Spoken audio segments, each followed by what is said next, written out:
Good evening, everybody. My name is 12 Gage. Welcome to my channel, 12 Gage Investigative. Happy Monday night. You know, coming from Texas, where the weather is crazier than the forecasters.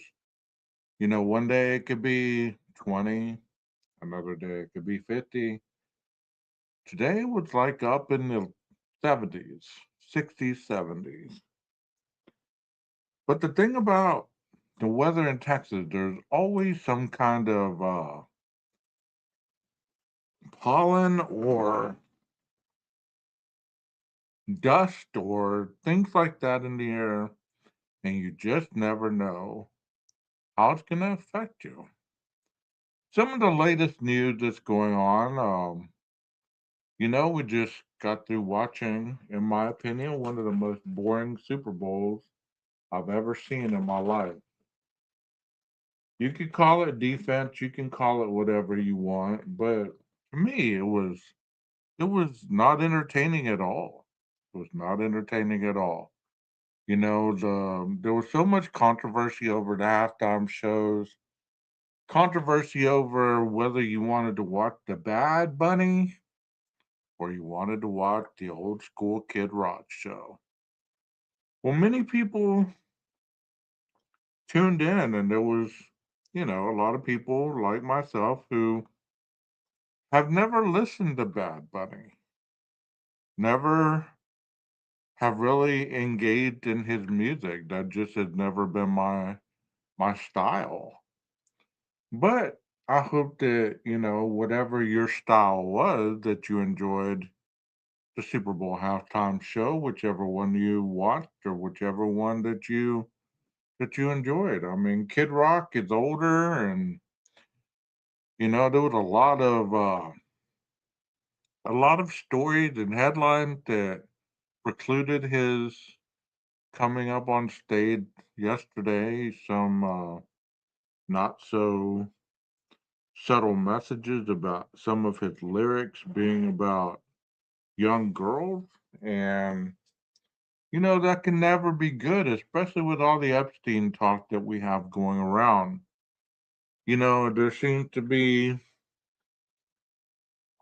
the continued ICE news, there seems to be the continued, weirdness going on in the world. I posted a news story today about an individual that was shot in the back of the head because whatever or whoever saw a stack of money that he posted on Facebook, and they were hell bent on going to rob him. And when they found out that the money was not there, well, they weren't too happy about it. They pistol whipped him and ultimately shot him in the back of the head.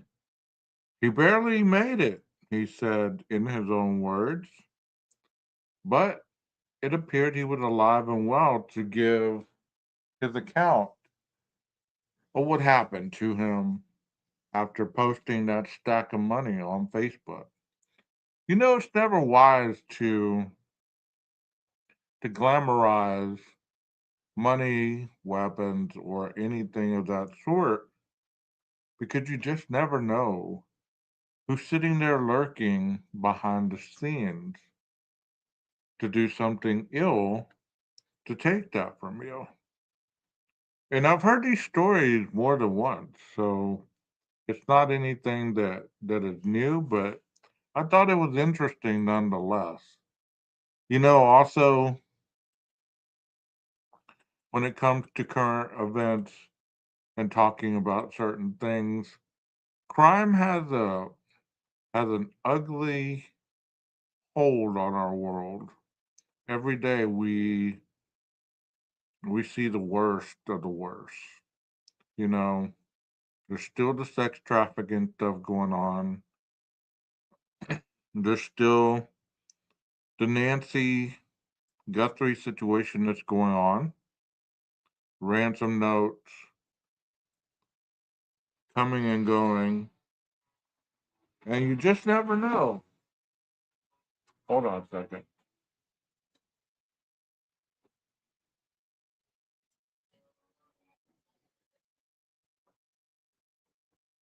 You just never know if you could be sitting in your home one moment and the next moment be missing and nobody know where you're at. I mean, I thought countless times over the week, um, I have elderly parents and I thought, man, how would I be in that situation? You know? How would I be in that situation? Um, would I be okay with them asking for money? Would I be okay with, the whole scenario about not knowing where my parents were, you know?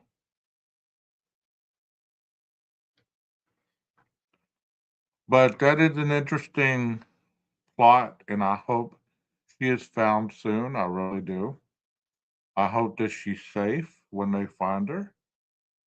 Hello, PKC. Thank you for being in here tonight.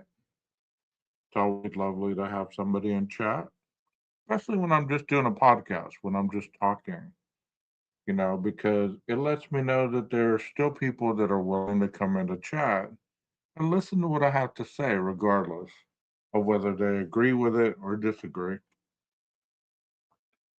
Because the news goes on daily, regardless if we want to stop it, we want to try to change the outcome, we want to have awareness on it. It seems like every day there's something going on, and it's so fast that everybody knows about it. You know what I mean? And if you're a fan of the Winter Olympics, I hear that they're about to kick off or they've already kicked off. I'm not a fan of either one, so I really don't ever know when the Summer Olympics start, when the Winter Olympics starts. And I know that's pretty sad to even say out loud, but I don't know about you. Are you a fan? Do you keep up with it every 4 years? Do you know exactly where it is today? What events going on at what point? Do you have a favorite Olympian that you watch and cheer for? I know that I think her name Judah London or something like that. She's engaged to Jake Paul or Logan Paul, one of the Paul brothers, and she's a crowd favorite in the speed skating. But that's all I know, and only because once again, I post a lot of shorts during the day because I really don't have, you know, I don't have the capability to sit online and do lives during the day because I have an 8 to 5. So I try to find something that's interesting and post it to the shorts. And I hope that y'all enjoy that. As far as sports go, we're about to enter the phase. If you're a football fan, we're about to enter the XFL, I guess. It's coming on, and some kind of other football league, if that's your thing that you watch in the off season. I really don't watch those. I might catch a game every now and then, but I really don't watch a lot of a lot of TV. I've canceled recently a lot of subscriptions to a lot of random um, subscriptions that I've had. I don't know if you subscribe to a lot of Hulu, Peacock, anything like that, um, because those things can get quite expensive. And if you don't watch a lot of TV. I mean, it's useless to have those things. So I've canceled a lot of those. But one thing that has fascinated me lately is history. You know, when you're a kid and you're going through school, they used to teach, classes called social studies and history and stuff like that, government when you get older. Um, but I've been intrigued by the atomic bomb, for whatever reason, Hiroshima, all that. I've been intrigued by that. One of my chatters said, I know winter and it is Italy. I don't really follow it or any sport. Yeah, me either. I mean, and I'm sad to say that. I'm sad to say that. PBR and FR. NFR. Okay. National Finals Rodeo and the Pro Barrel Racing. I believe that's what the initials stand for. Hey, there's nothing wrong with that. Everybody has their own different um enjoyment that they like to watch. I like watching the national finals rodeo, especially the bull riding. I think that's probably a fan favorite. You know what I mean? Um, Good evening, Walt Harris. Thank you for being here. You know, when it comes to the national finals, I was really intrigued when that movie 8 Seconds came out about Lane Frost because I had never known who that was. I had no clue who that was. You know, Lane Frost, especially Luke Perry played the part, right? So he did a hell of a job, I thought, playing Lane Frost because I didn't know anything about Lane.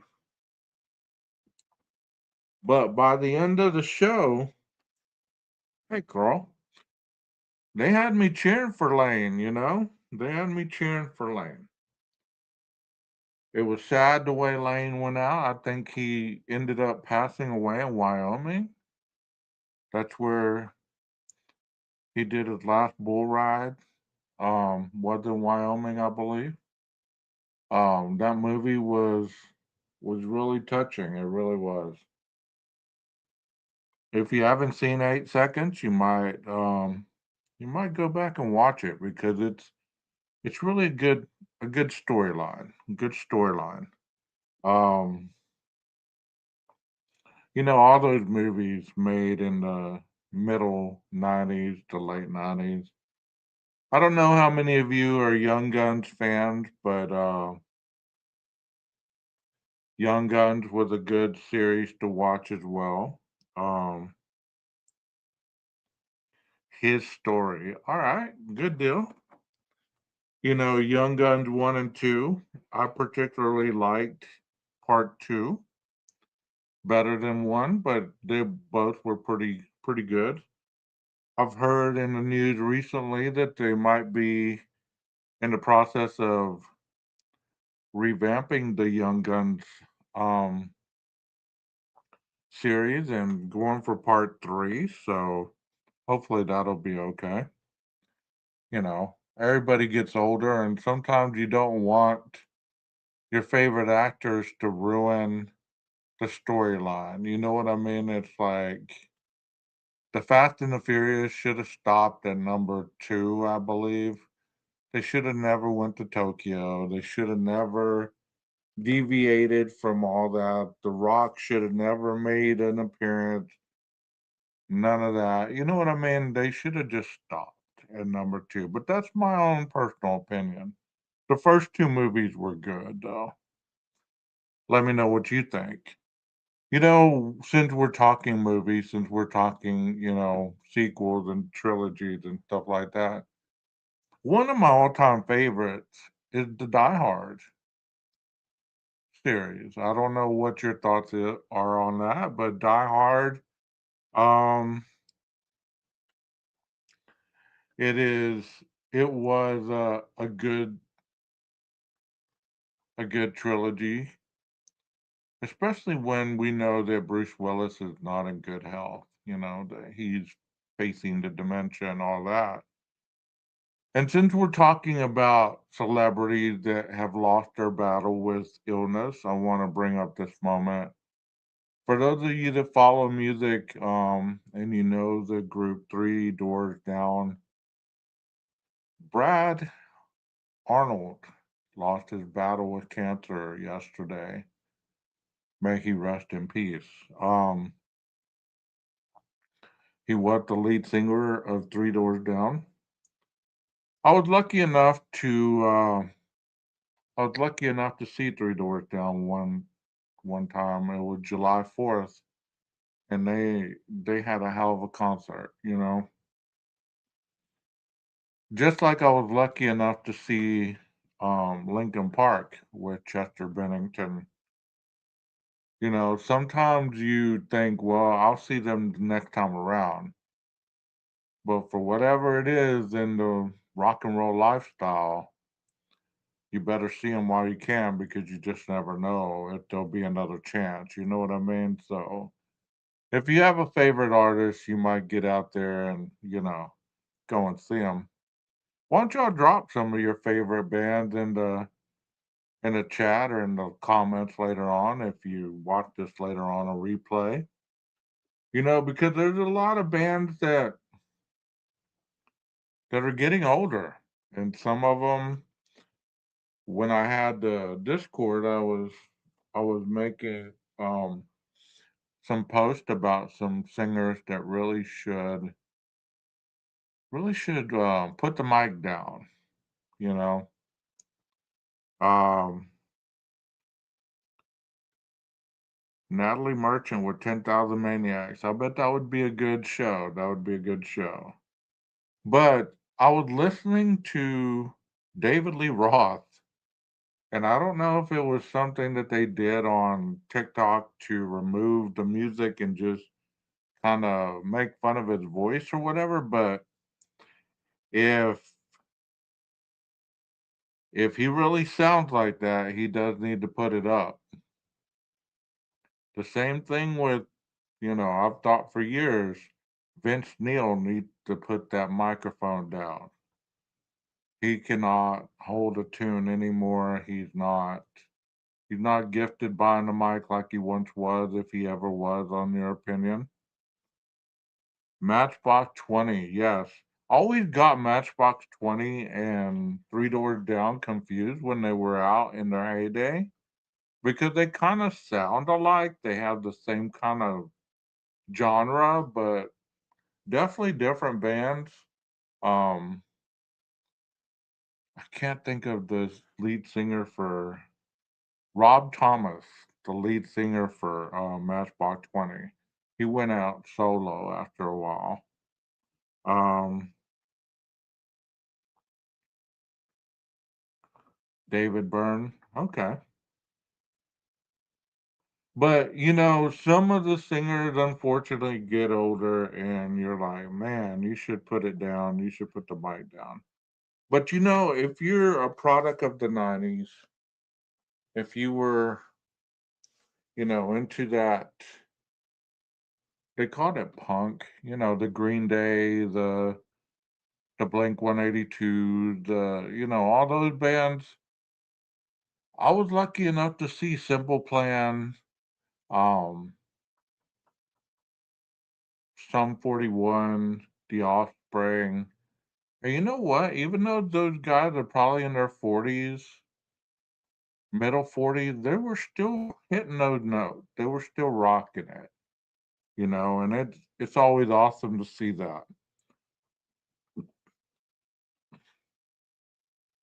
I did want to go see the tour right before COVID interrupted it. I wanted to see Def Leppard, Motley Crue, Joan Jett, and I can't think who the fourth member was, but there was going to be four bands, and I wanted to go see them, and then COVID interrupted all that. So I don't know if you're a product of the hair band or if you have a band of preference in that genre. You know, we've lost a lot of amazing musicians. We've lost a lot of amazing musicians and actors too. So, you know, don't blink and try to get out there and, you know, even if you got to save a little bit, get out there and see those folks if they get back together, you know. The thing about concerts these days is the tickets are so freaking expensive, man. I remember you used to go to a concert 35, 25 bucks. General admission, you'd sit on the floor, you know, you'd stand in the mosh pit, whatever it was, and you'd have an awesome time, you know. Yeah. Well, you're probably right, Carl. In their 50s, yeah, you're probably right.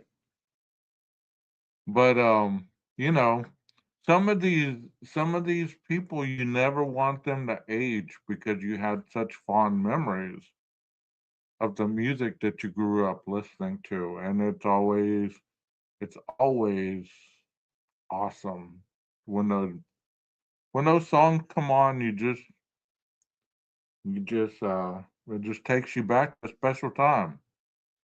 You know, everybody has that song or songs or a group of songs that no matter what that song is, it takes you back to what however old you were when that music touched your soul.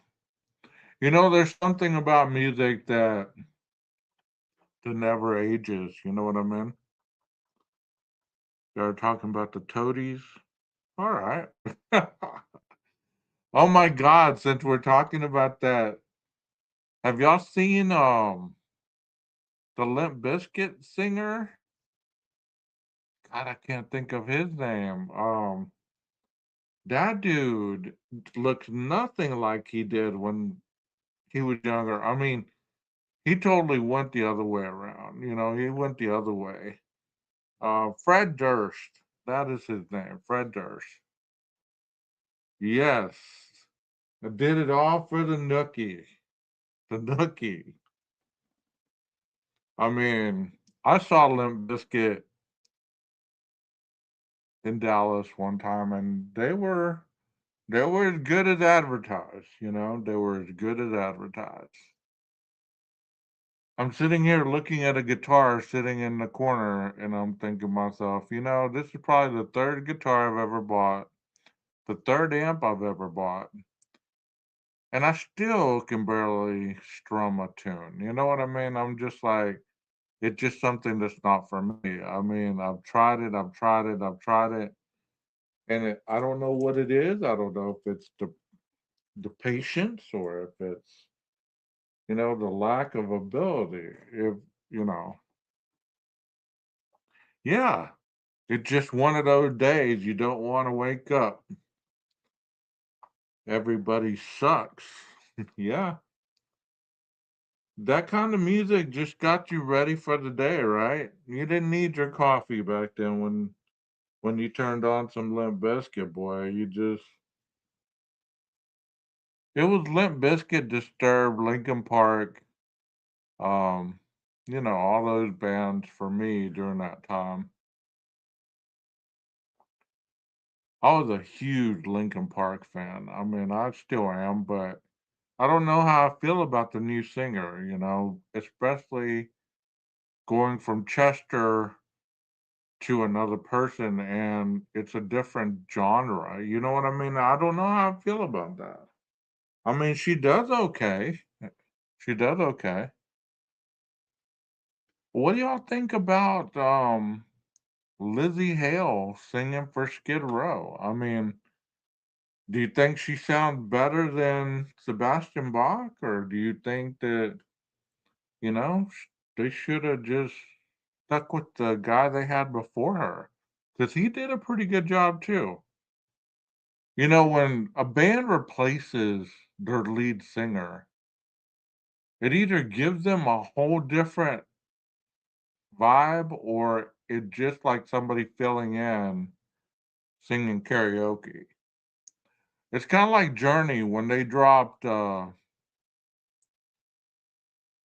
Steve Perry and went with that other guy. I don't even know who the replacement guy's name is, but the guy they picked up off YouTube, you know,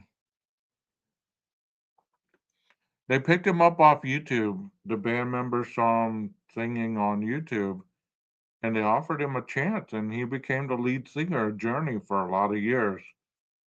Steve Perry obviously had that gig for a while, and I believe he had throat cancer. That's why he ultimately had to put it down, but he's back somewhere singing. I didn't mean to go on a tangent about music, but it's something that I really, it's dear to my heart. So, I kind of know a little bit about it. I'm no expert. I was never a fan, and this might make you cringe a little bit, but I was never a fan of the grunge phase. I could not get into the flannel wearing angst of the 90s. I just couldn't. If you were into that genre, God bless you. It's just something that Seattle just pushed out, and everybody was a Nirvana copycat after that, in my opinion. Um, Kurt Cobain was original. He really was. He brought his band to the forefront, and you know, I don't know how you feel about Pearl Jam or Soundgarden or any of those bands. Temple of the Dog, Stone Temple Pilots. Those kind of bands. I don't know if you enjoyed those bands, or you weren't a fan either.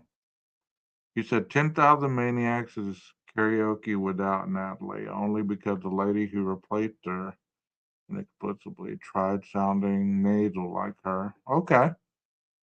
Silverchair. Yeah. Yeah. Nirvana ripoff. I agree with that. Silverchair.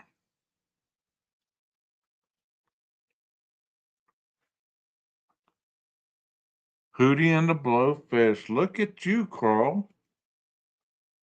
Yeah, I was a Hootie fan. I mean, I could get behind some of them, but they were just specific songs. It's not like I was, into the whole band. There was a lot of different ones. There was Hooba Stank.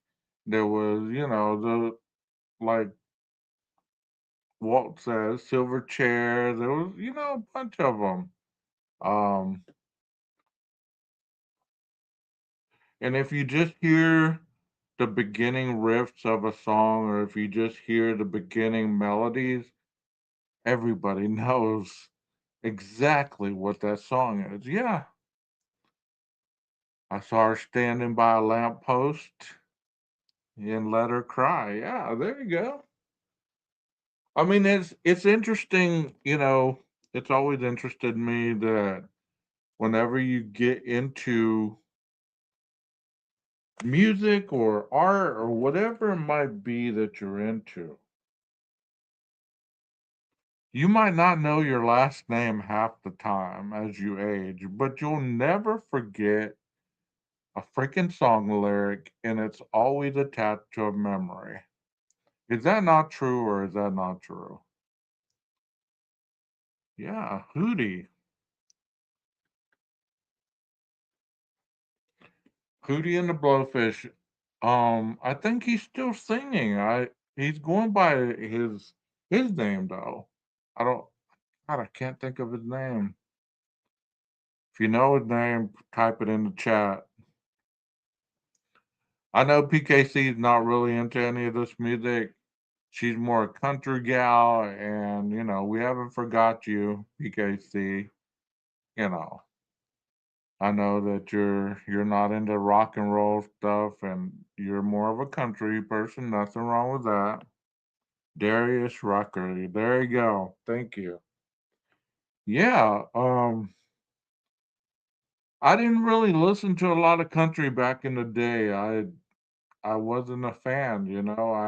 I thought it was just crying in my beer music, and then the grunge kind of took all the metal and all that, and I slowly drifted into the country scene, and I got into the Tim McGraws and the Shania Twain. Well, when Shania first came out, I had the biggest crush on Shania Twain. I was like, in my mind, her biggest fan. You could have called me Stan. That's how bad I had it for Shania Twain, especially when she dropped that Any Man of Mine video. That was it. Her and she made that horse look good for real, you know. um, Let me know if any of y'all. There you go. PKC was a Shania fan. I've seen Shania Twain in concert. She did a hell of a concert too. I never knew she was as petite. I mean, short as she is. She's tiny, tiny woman. I always thought that she was, a little taller. They always made her look taller in the videos. Yeah, Faith Hill was another one. Um, Lori Morgan. I was listening to Lori Morgan today, and I was thinking to myself, man, this brings back some memories. I remember when Tim McGraw first hit it big with the Indian Outlaw song. I was like, what is this? What is this? Indian Outlaw. Half Cherokee and half Choctaw, right? Some of the lyrics, I was like, okay, it's catchy, it's catchy. I never thought him and Faith Hill would be together, but I saw Miranda Lambert at a dive bar in Denton, Texas before she hit it big. I walked up right to the stage and was sitting there watching her sing. She was almost serenading me and my friends, We were right there close. There was hardly like 20 people there in that dive bar, and she was singing with her band. Little did I know she'd end up to go be famous in Nashville and end up marrying Blake Shelton and all that. It's interesting when you see these people first starting off because you're just like, eh, they're all right. She had stage presence, and she was a little wiry thing too. She wasn't the Miranda we know now that's grown up and all that, but she had that voice. She had that voice. You could tell she was going somewhere. I don't know if any of y'all remember the band Bowling for Soup. They're from the Denton area, and I saw them at that dive bar as well. Because I've always enjoyed listening to random music. Especially in dive bars. You can find some good musicians in those dive bars. He said I was just a kid walking around the neighborhood and they were playing in a garage. That's exactly what I'm talking about. You just never know when and how you're gonna stumble upon somebody who later makes it big. That's awesome. That is awesome to hear. You know, and when you tell people, hey, you tell people these stories and they're like, yeah, right, whatever, you're just making that up. Well, there was no social media back then, so there was no way to document your facts, It's just you and your own eyeballs. It's not like we carried around, I didn't. I didn't carry around a phone or anything to document um document my travels. Wow, you shoveled the singer Rusted Root's car out, sent him on his way. See, you can't buy memories like this, man. You can't buy memories like this. You know, we did document our whole senior year one year, like our last year of high school. We were walking around town, driving around town, going to parties, all kinds of stuff. So out there, if that videotape survived, there's a lot of moments of craziness, young angst, if you will. I don't know if you guys ever had a video camera and did those kind of early YouTube videos before YouTube was even a thing. You know? Let's see what Carl says right here. He said I wound up working with a guy that used to own a music store. He said you're supposed to listen to the album from the beginning. I never knew that. That's amazing. That's amazing, Carl. Because that's true. Many times you buy it, I'm gonna age myself here, but many times you'd buy a cassette, you'd fast forward to your favorite song, the reason you bought the damn thing, and listen to the song over and over and over. It wasn't until you got burned out on the song or the damn cassette rewound to the very beginning that you started listening to the music all on the tape. Once CDs came out, that was a whole different beast right there. Because you could skip directly to your favorite song. You didn't have to rewind or any of that stuff. You didn't have to worry about having a pen or a pencil close by because you didn't have to rewind it because the damn cassette player decided to munch up your favorite damn cassette. Yeah, or just buy the single. There you go. There you go. Yeah, I was talking with a buddy the other day about, how the hell did we end up having something in our hands all the time? Where there for the longest time you didn't have nothing, well, maybe a pager. There you go. There's some nostalgia for you. Maybe a pager, you know. Yeah, wouldn't that piss you off? I don't know about you, but I'd be rewinding the hell out of that trying to do surgical techniques. I got to the point where I could open up a cassette. If a part had been ruined, I could snip it, glue it back together, and, at least have a skippable portion of the song. I was doing remixes on cassettes before they were even a thing, you know what I mean? Open that cassette up, close it back up. Let's go with another round. So yeah, and then the CDs came out, and then you had to worry about them getting scratched up and damaged. I'm going to ask you a question right now to you guys because I want to know exactly how many of you still have that CD case with all those random CDs in it that maybe you haven't listened to in 15 to 20 years. It's just sitting in your house somewhere, but it has all your old CDs in it, and you haven't looked at that bad boy forever.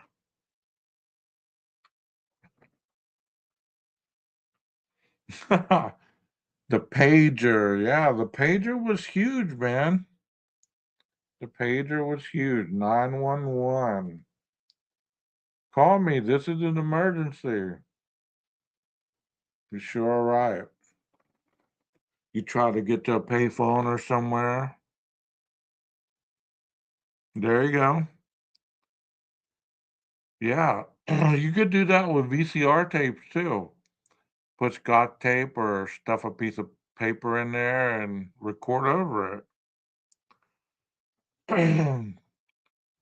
Yeah, LimeWire and all that.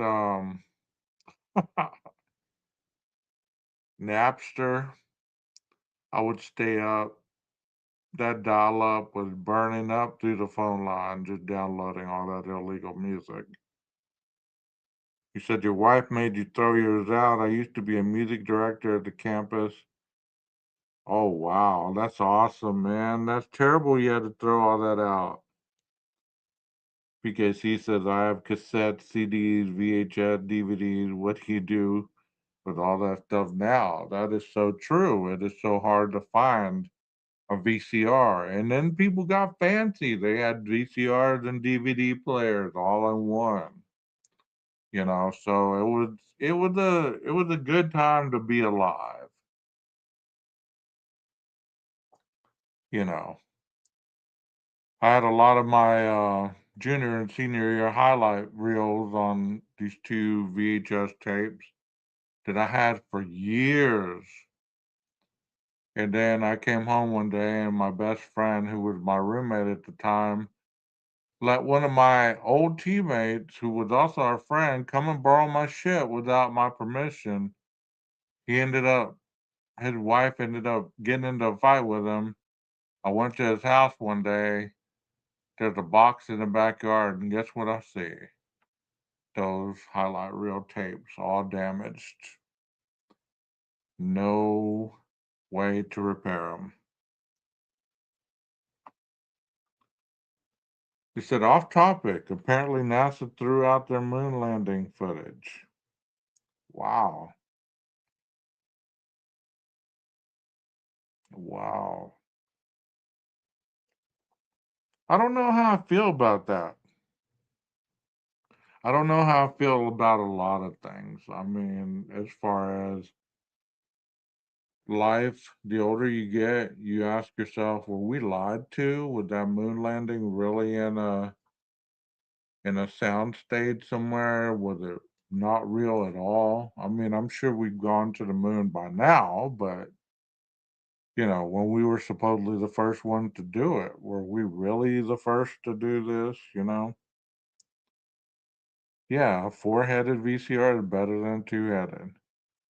And how many of you remember renting movies at Blockbuster and seeing that big old sticker that said, be kind and rewind? You know what I mean?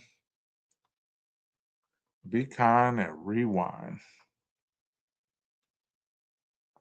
Kraftwerk, the godfathers of hip hop. I'll have to check that out. But yeah, I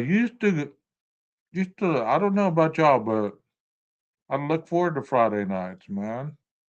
Go get a couple pizzas, hang with your buddies, rent the craziest movies you could think of, and spend a couple days watching movies and vegging out with your buddies.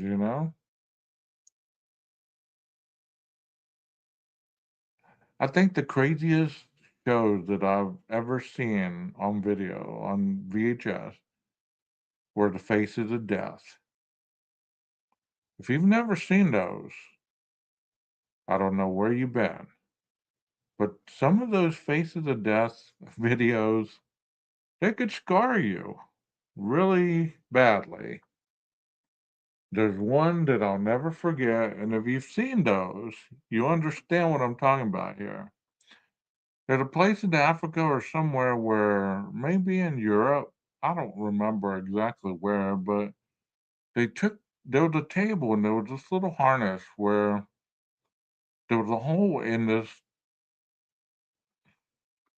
contraption. And there was, you sat in a circle, and from the middle of the table came up a little monkey, right? A little monkey. I think it was like a spider monkey. And this contraption kind of trapped the monkey in this cylinder where it couldn't move its head, whatever. And they would tap it with mallets, like these wooden mallets, until the monkey either passed or was knocked unconscious. And then they peeled back the skin and cracked the skull and ate the brains.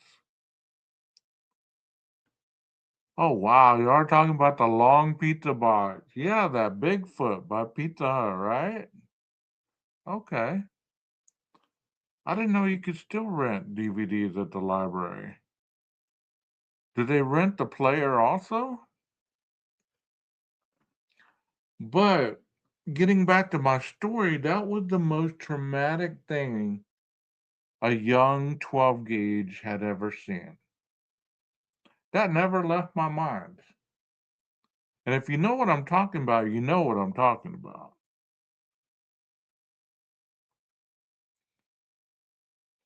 But on to a brighter topic. We went from the blockbuster movies, the family videos, all that stuff to the red box. Once Redbox came out, that killed Blockbuster and all those others.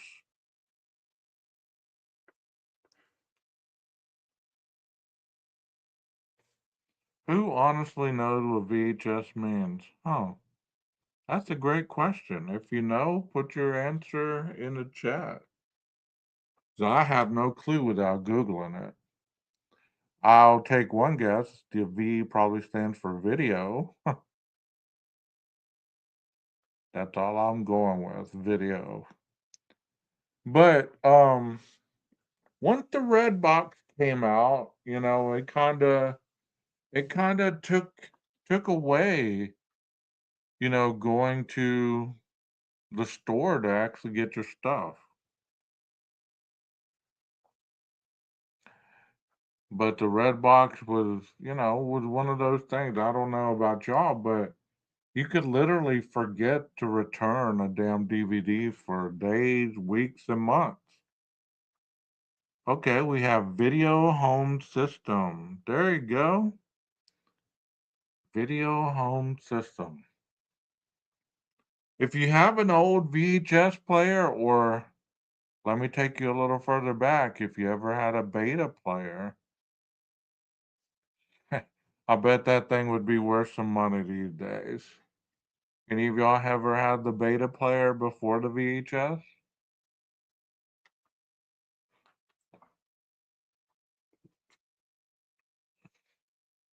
I'm really taking y'all back a little bit right there.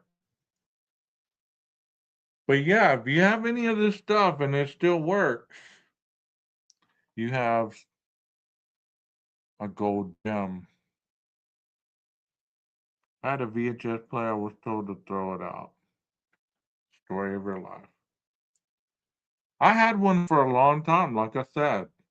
And you could clean those things too. You could just, they got dirty, started messing with your viewing, you just open it up, bust out the Q-tip and the alcohol and clean that little spinning wheel and you were good to go. I believe the beta players were the ones with the 8 millimeter cassettes. They were the little bitty ones. Um, they weren't very popular because they were so small. And then it went to VHS. I was too young for all that, but I remember very briefly my parents had a beta player for a little bit. 8 millimeter. That is a hell of a movie right there with Nicolas Cage. If you've never watched that movie, I do strongly recommend it because it faces a lot of stuff that we talk about today in 2026. Also, I love cleaning CDs. Remember that cleaning tool? They put the weird wavy design all over your CD. Yeah, yeah. You remember that one CD you'd put into your CD player, and it had a little brush on it on the end. You squirt some of the. It looked like alcohol gel to me, and you squirt it on there, and it spin the CD, and it'd clean. It would clean your CD player, or you listen to some weird ass music while I was cleaning it. Yeah, I always wondered if that brush was gonna scratch the little lens that shot out whatever it did, the laser or whatever it was that played the CD. I remember my parents having a camcorder with a VHS-C. You put a little tape in the converter and put in yeah, yeah. That's exactly what the beta was. The beta was the player that played the little tapes. Those came out first, I believe, before the VHS. They didn't last very long. They didn't last very long. But just like evolution and everything, there's always something better. I'm shocked that DVDs still exist. Do any of y'all have DVD players, or you mostly watch, your stuff off the streaming apps? You watch it off Netflix, Paramount Plus, Peacock, you name it, Amazon Prime. There's so many. Freevee, Pluto TV. I mean, I was sitting at my parents last night and they don't even have cable anymore. I don't even know anybody who pays for cable. I don't know anybody else other than businesses that have a landline, you know. So it's interesting when we get to that nostalgic part of living life.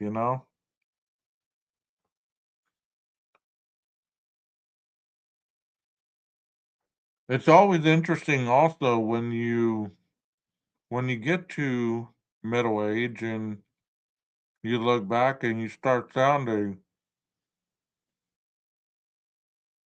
like a lot of people who you knew that were middle aged at one point, and they used to say certain things that you hear yourself saying. You know, one of the statements was, "When I was your age," or "Life is really going down the shitter," or those famous quotes that you might have heard other people say.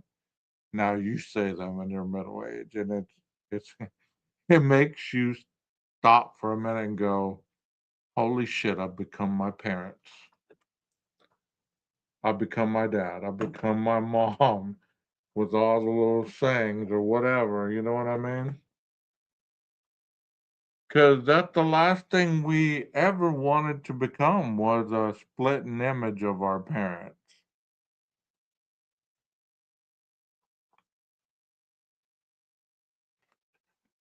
Another thing, Carl, since you're talking about the CDs and the DVDs, the vinyl record used to piss me off because you'd buy one of those and the little needle on the record player, it wouldn't take long to scratch those either. Those scratched up so freaking easy it wasn't even funny. Yeah, that's what my dad and I were talking about last night. We were talking about rabbit ears. We are talking about, having one or two channels and having to go adjust the rabbit ears to get a reception. Now look where we're at. We get all this stuff miraculously streamed to us. Just like right now, this live is being streamed. Thank God, no longer by dial up. I want to thank the individual who thought of Wi-Fi and wireless and all that other stuff because dial-up was a pain in the ass.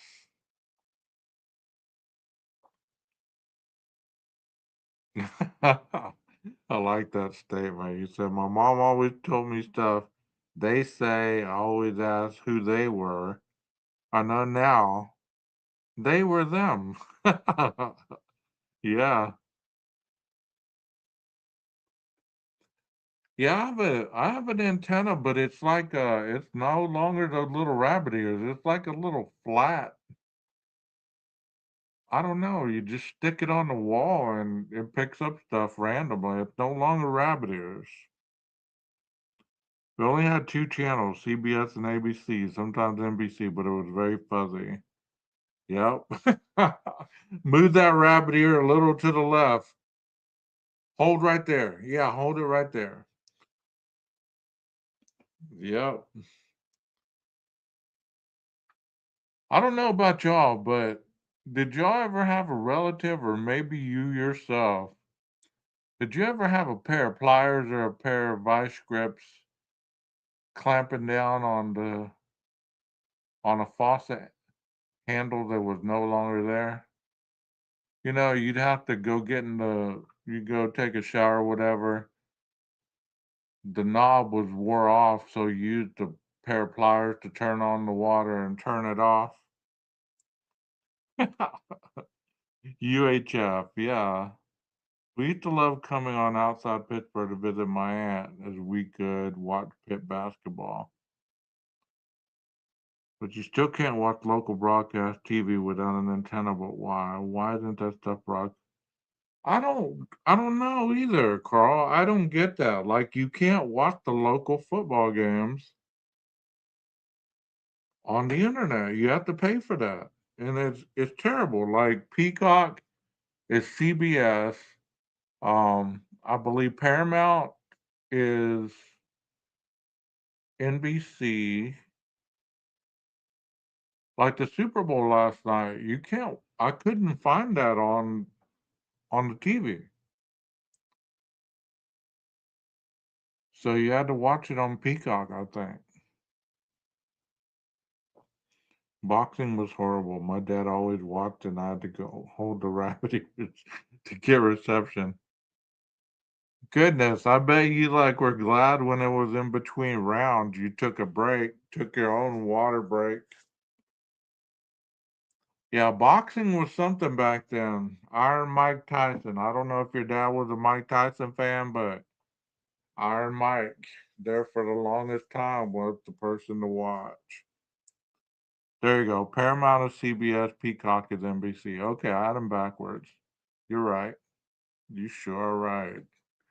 But I couldn't find the Super Bowl last night. I don't know if I unsubscribed to that subscription or whatever, but I don't think I missed very much because I watched the replay today and it looked boring as hell. Is that a true statement, Carl? You said I can't imagine the government gets a kickback from antenna company. I mean, you think a lot of this stuff is like my dad was saying last night, we used to have a big old satellite in our backyard. And guess who was the satellite turner? I was, right? He said, well, everything was free for a long time. You could watch any channel you wanted on that satellite. And then the satellite companies started scrambling the services. So you had to buy a descrambler. And then they got where they were descramble, you're scrambled, it just became a monopoly. So after a while, people were just having these big ass satellites in their backyards, not hooked up to anything because you couldn't watch anything other than the Spanish channels and stuff like that without a descrambler. I still haven't heard the score, just the Hawks won. Galaxies. Yeah, we used to have a satellite, a big old white satellite in our backyard. We thought we were special. You'd see that big old ass satellite in the backyard. Nobody else had one. You felt like ghetto. You're like, why do we have a big ass satellite? Nobody else has one. But now it's just an afterthought. Did any of y'all have a big old satellite in the backyard?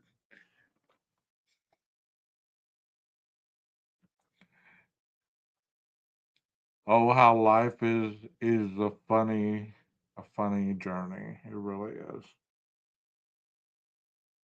The stuff you sit back and remember, you're just like, how the hell did I make it during that time? Can you actually believe there's been 40 freaking Super Bowls? 40. I'm 54, so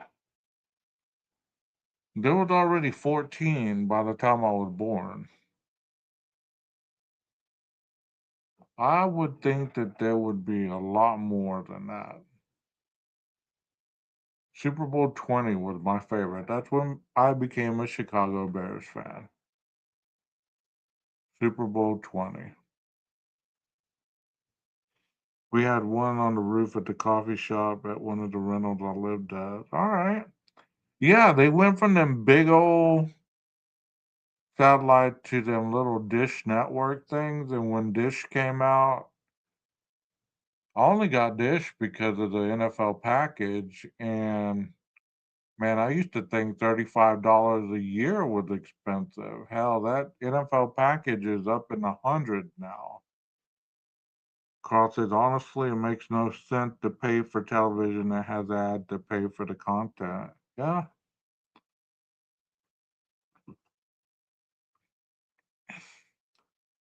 wasn't that an awesome year for the Bears? It really was. I mean, 85 was, they've been to the Super Bowl since then. They won in '08. Devin Hester years, Urlacher, all them, but 85 was a very special team. Last night's football now, it looks so freaking rigged. I don't want to be a conspiracy person because I'm not one, but when it comes to football, I really think sometimes it looks rigged. Because you're wondering how the hell could these two teams be playing this freaking bad? And then all of a sudden, one team starts catching up toward the end, and then they tie it up and one wins in overtime or something like that. It's like, come on, man, it's not like that. Surely they're not that equal. You know what I mean?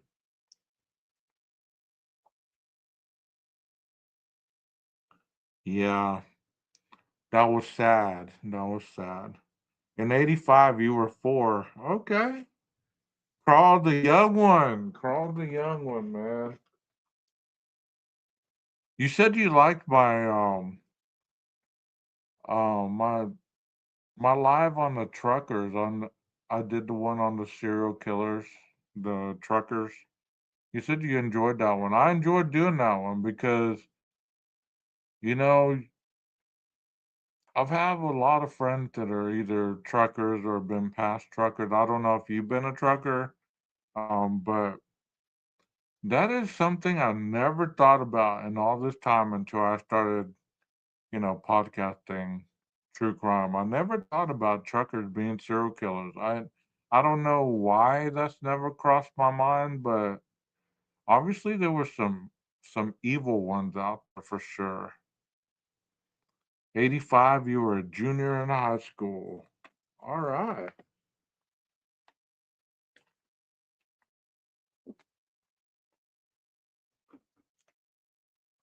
You said you remember waiting in line 3 hours to get a Jim McMahon autograph, and we got to the front of the line, and he decided that his time was up and left a ton of people in line.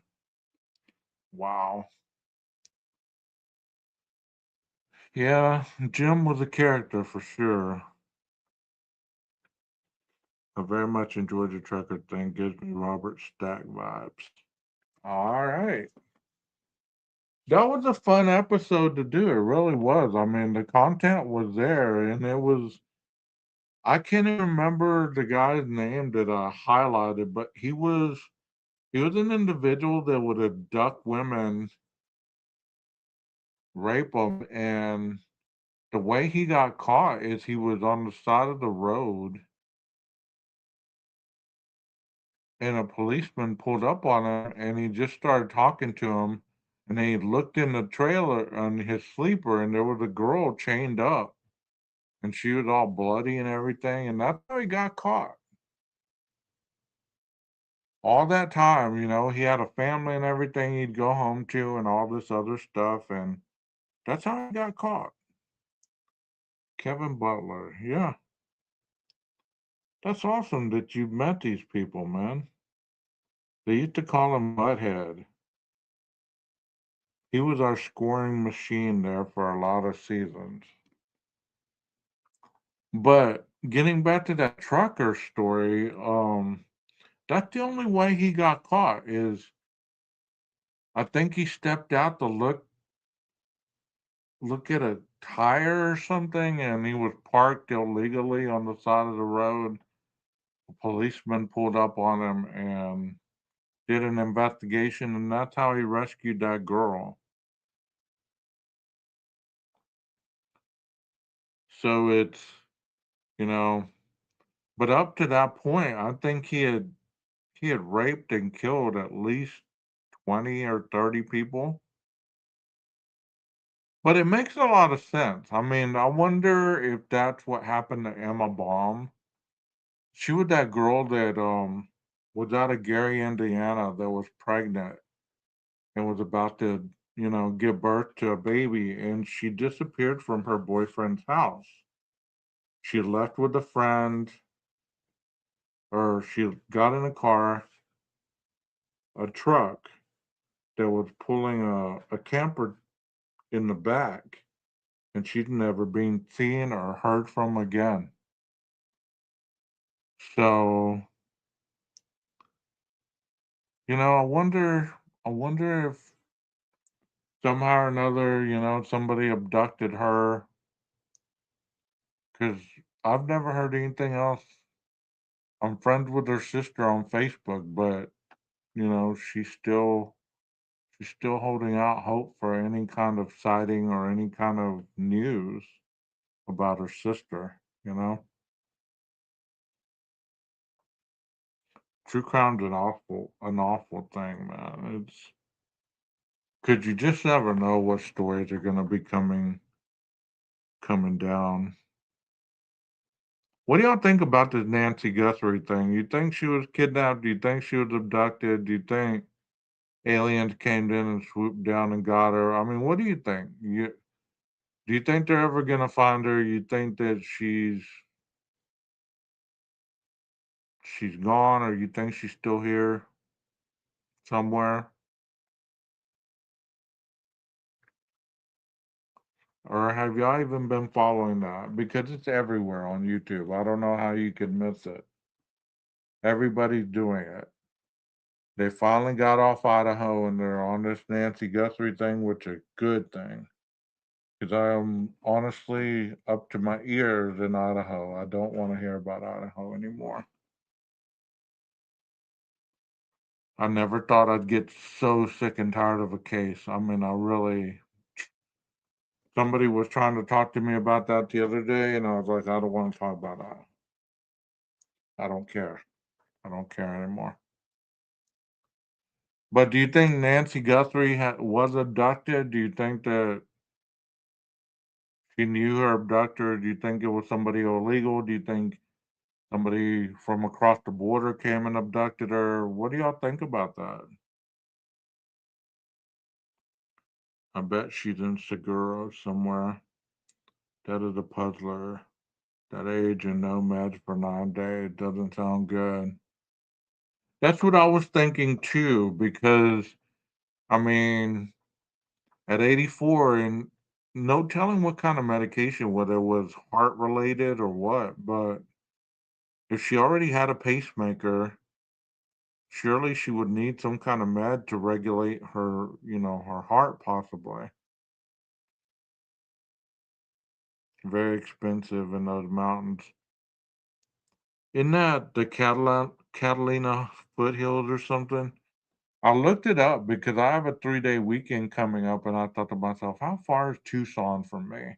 It is 9 hours, and I thought to myself, you know what? I could go do a live over there with JLR, but I'm not gonna do all that. That's just too much, man. Too much. You're starting to think that the rapture happened and nobody told me. Now I'm left behind with a bunch of idiots. I wonder the same thing, Carl. I wonder the same thing, man. Tucson is an absolute dump. I've never been there. I've never been to Tucson, but it's 9 hours where I'm at. So, I mean,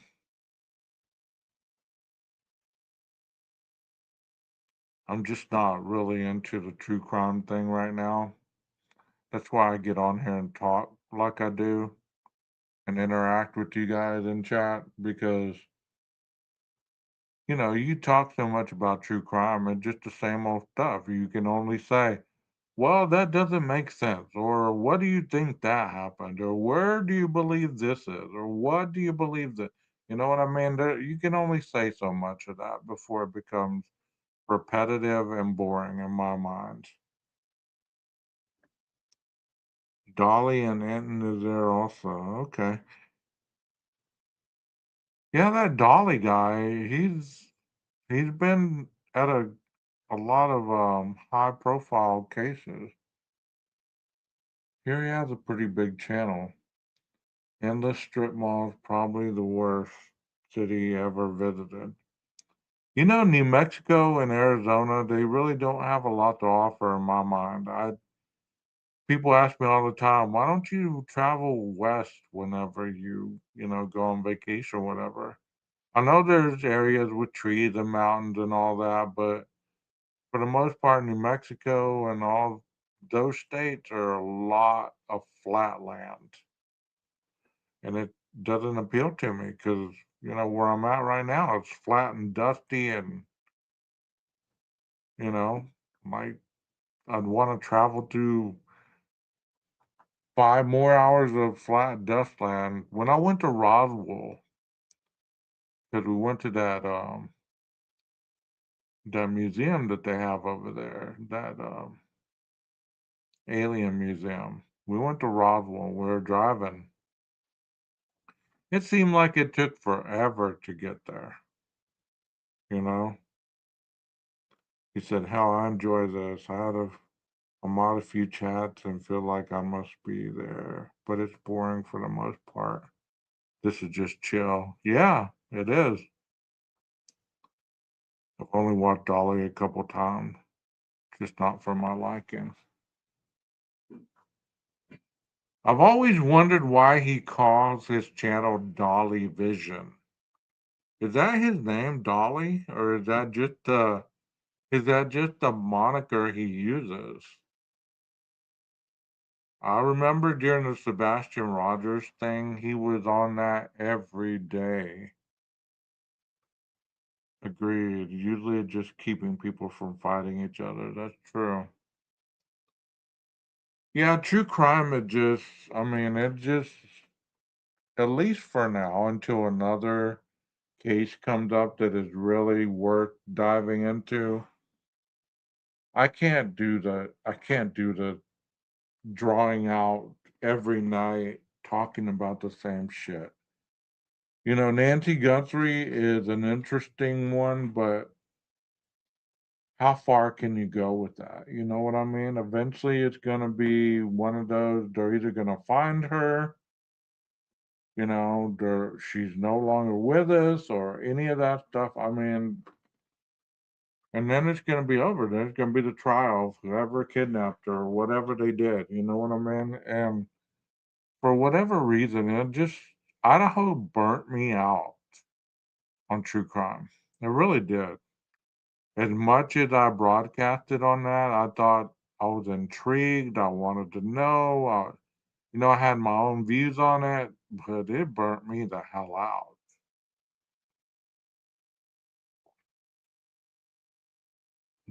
Jimmy something is his name. He's another tragedy pimp. Okay. Yeah, the Sebastian case. That one went on forever. There was people. I saw. What's her name? Bullhorn Betty talking about Nancy Guthrie. I mean, you see all these people that you haven't seen since Idaho at the very beginning, all of a sudden coming out of the woodwork.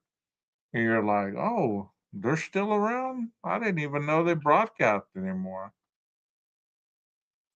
And people just start attacking those who are affected by the missing person. That's another thing, too, that I can't stand.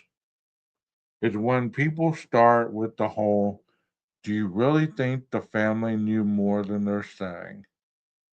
It's always creating a victim. It's like you have to have a hero and you have to have a villain.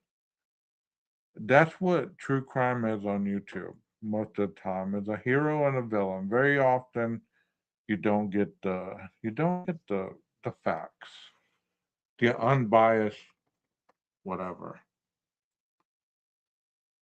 But this is chill, and I enjoy the podcast. I really do. I enjoy just talking. You know,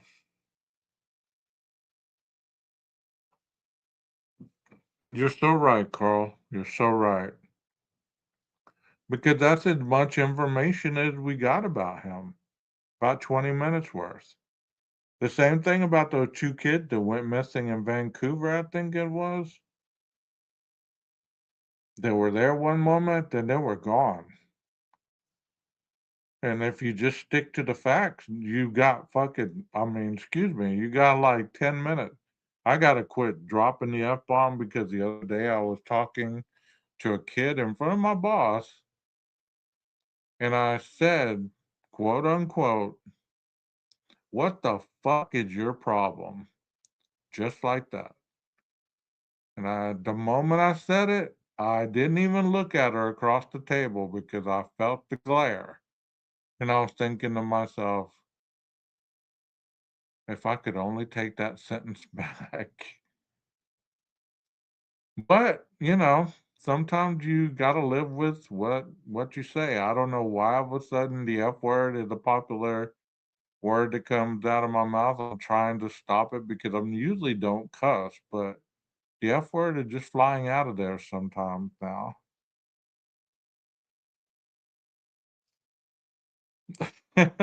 I'm serious. I was like, oh, 12. Why did you just, of all the things you could have asked him, of all the ways you could have asked him, you chose that one. Had there been a camera on me, that would have been the camera where, that one thing that got popular there for a while. And this is the moment you knew you messed up. And it kind of goes in slow motion and freezes you. That's what it would have been like. But yeah, sometimes I mean, yeah, that's what I mean. This kid was ignoring me. He wasn't even making eye contact. So, you know, I had to get him to snap out of his denial. What the fuck is your problem? All right. Now that we got that said and done, let's move on. Yeah, sometimes you got to snap somebody out of their denial with that definitive. Quentin Simon, numerous creators arrested or threatened with arrest for harassing family members. I don't know about that case, PKC. Is that a little kid that went missing? The name sounds familiar, but I really don't. See, I didn't watch YouTube true crime for a long time. The first case that I really started watching was the last part of the Gabby Petito case. When they were chasing Brian Laundrie, I mean, it wasn't long. He was on the run, and then next thing I know, they found him. He killed himself. That was it. I started watching it from where he supposedly was hiding in the backyard, and his mother was feeding him through a vent or some shit. That's when I was watching it, and I was like, "Man, this is some weird stuff." And I was listening, I was trying to figure out Gabby's situation, and of course, it went from that, and then it went to um the little girl. I think her last name was Wells. I don't know. And then it went to Idaho. And it went once it got to Idaho, like that's when I really cranked up the channel and everything.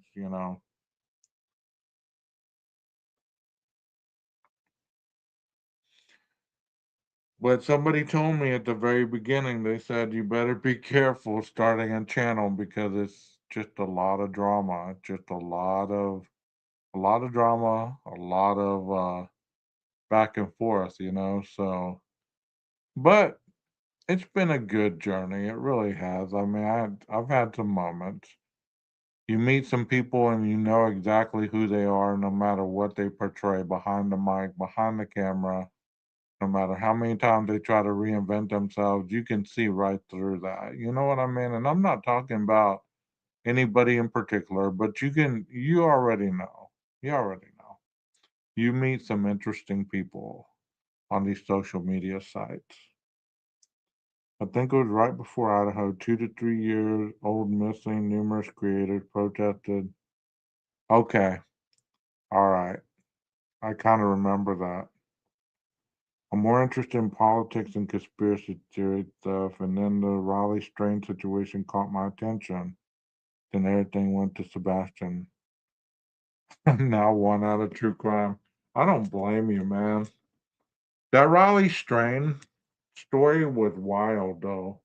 See, those things do interest me. The mysteriousness, like here one moment, gone the next. And especially when they found him in the water, and you're just like, okay, we kind of knew he was probably in the water, but how the hell did he get in the water? When he was up, far up. I mean, did he stumble? Did somebody push him? I don't think we've ever heard a definitive. I don't think anybody's ever followed up on what happened to Riley. I'm not much on politics. I mean, I'll cover, the ICE stuff here and there, but I don't know enough about it to really, I am, I wouldn't say I'm a conservative, even though, and I'm not a Democrat. I mean, people say, I work with social services, so I should be more of a democratic mindset, but I'm really not. I mean, it should tell you all you need to know when you hear that question. What the fuck is your problem? That should tell you everything you need to know right there. Because he says, lately I've been more of the other side of true crime politics. All right. Like I said, I've been watching a lot of history stuff on YouTube. I enjoy that they have the old history stuff about, the atomic bomb and the bombing of Pearl Harbor. I mean, it's always good to see the real stuff rather than the movie made up, fictionalized stuff. I mean, there's a lot of stuff you can learn that they didn't teach, back in school, you know. One thing I do enjoy when I go on vacation, go on road trips, I enjoy going to museums. Back when I was younger, I lived on the East Coast. My dad's from Delaware, so he was stationed at Dover Air Force Base, so it wasn't too far from Washington, D.C. And our school trips used to be trips to Washington, D.C., seeing all the museums, seeing all the monuments, all that stuff, going to the zoo, going to Washington Zoo.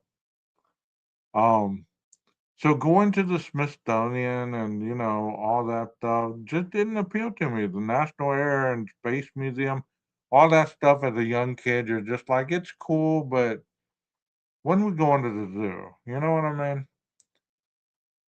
But now I kind of want to take a trip to Washington and just see all that stuff again.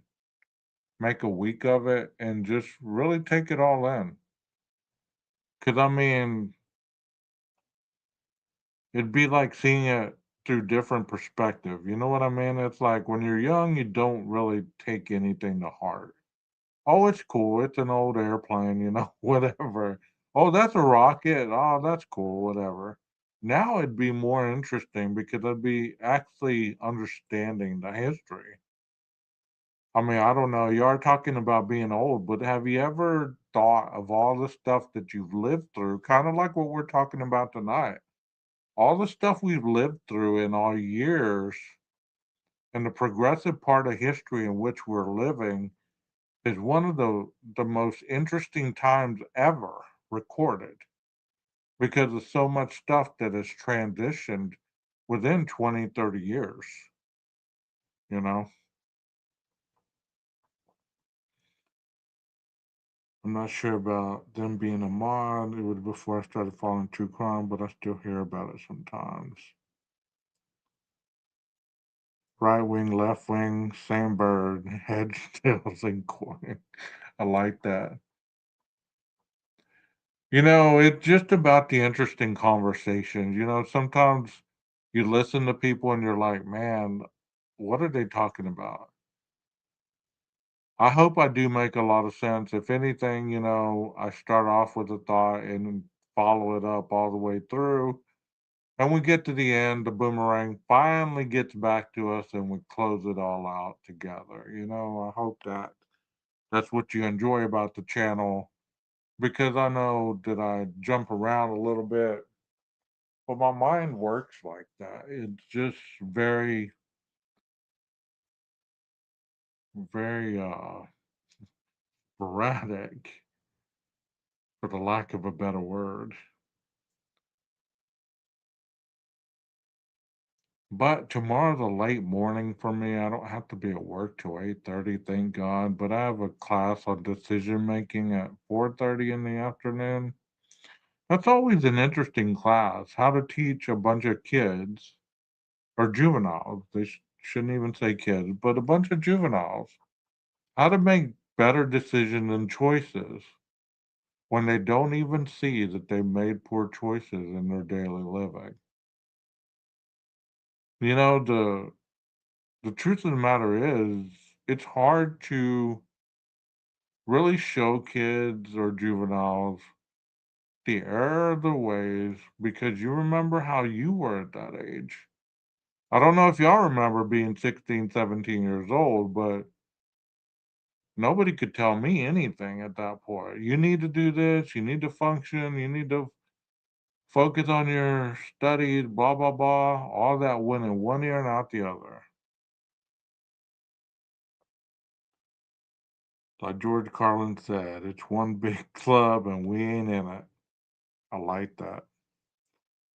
I don't have many educational field trips in school, amusement park, skating, elk feeding. We did go to some places. Golden Spike, where the East. Oh, cool. Yeah, like I said, those Washington trips were cool, man. But you go once. By the time you've gone the third time around, you're like, I'm sick of these rockets. I'm sick of all this stuff.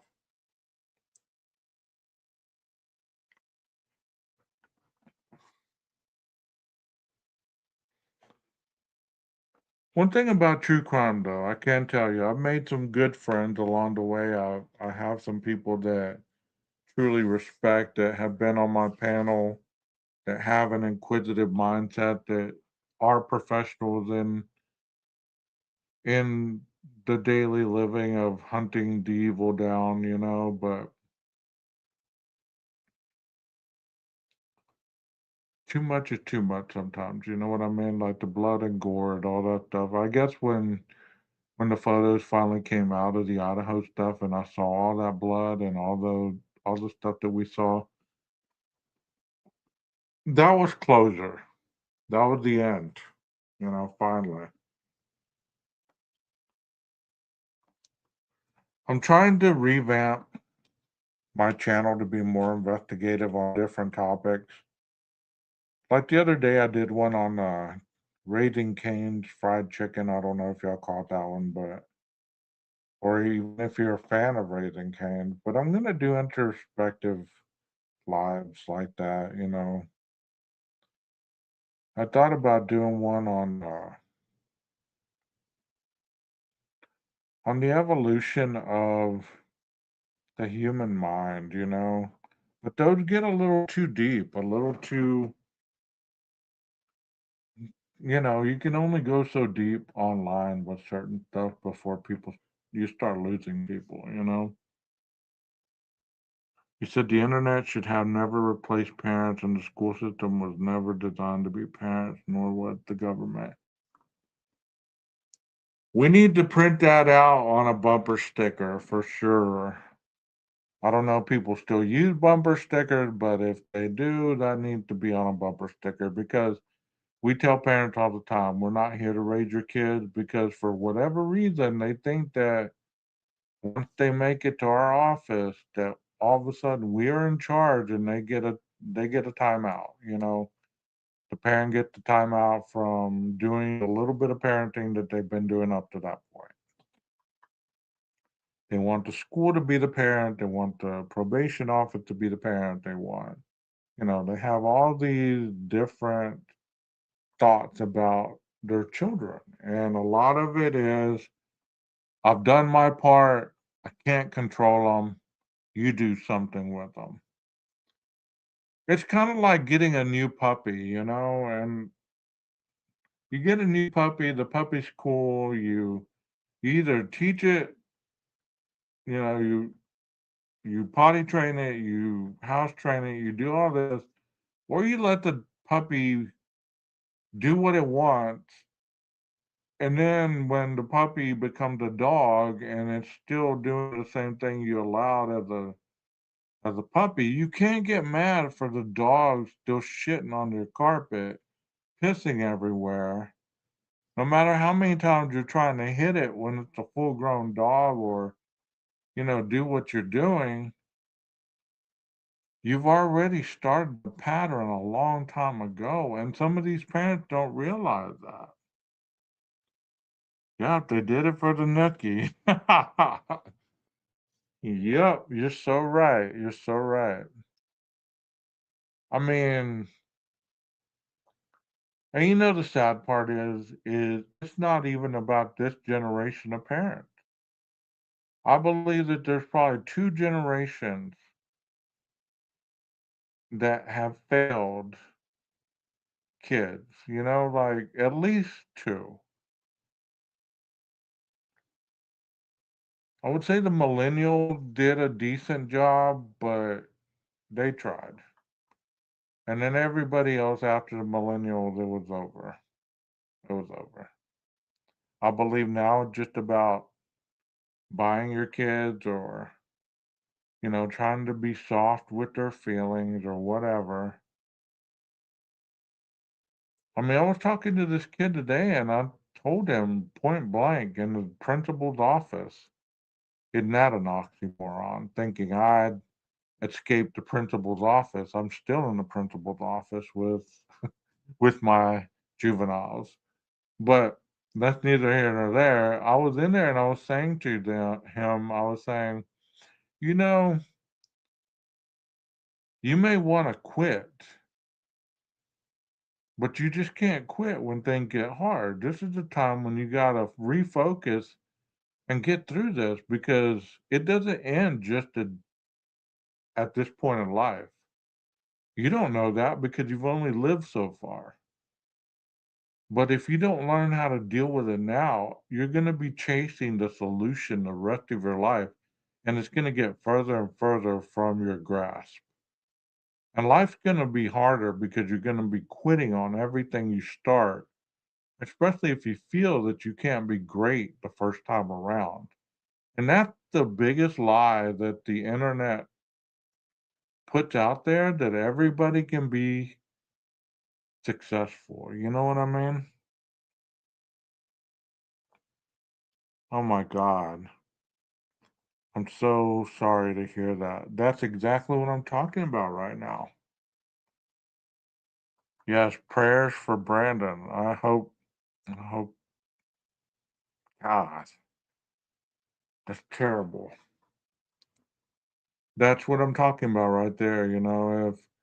If somebody views their life as not being complete, they feel that they have no purpose. And I'm not trying to get on my grandstand here, but a lot of people need to understand that, especially in this day and age, that you need to keep going.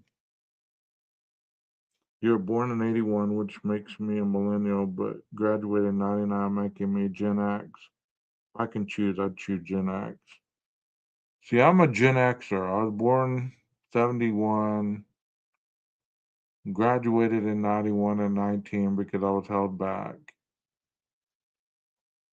So, it's those times where people didn't let you walk away because you were in your feelings. You know what I mean? They didn't worry about your mental health. It was not, we're going to use kids' gloves with you. We're going to tell you exactly what it's all about. You know what I mean? That's tragic, PKC. I hope that Brandon makes it through. That is terrible. That's terrible. But I try to mold these young minds the best I can. I try not to be too hard on them, but I still try to use the modality that, sometimes you got to chisel away the rock to get to the inner core and then start healing it from the inside out because otherwise the rock is just going to bounce your words off of it and you're never going to get through. I wish a lot more of these young adults would understand that life is a long journey and then all of a sudden it speeds up and you wonder where it went. But I hope you all have enjoyed this podcast. I know I've talked about a lot of different things. I've tried to get online, but it seems like I've been really busy lately. But I really hope that Brandon pulls through. Thank you all for being here tonight. And I hope that you tell people that, this is a good spot because it really is. I'm not just self promoting that because I'm bullshitting. I believe that this is a good place to come. I do.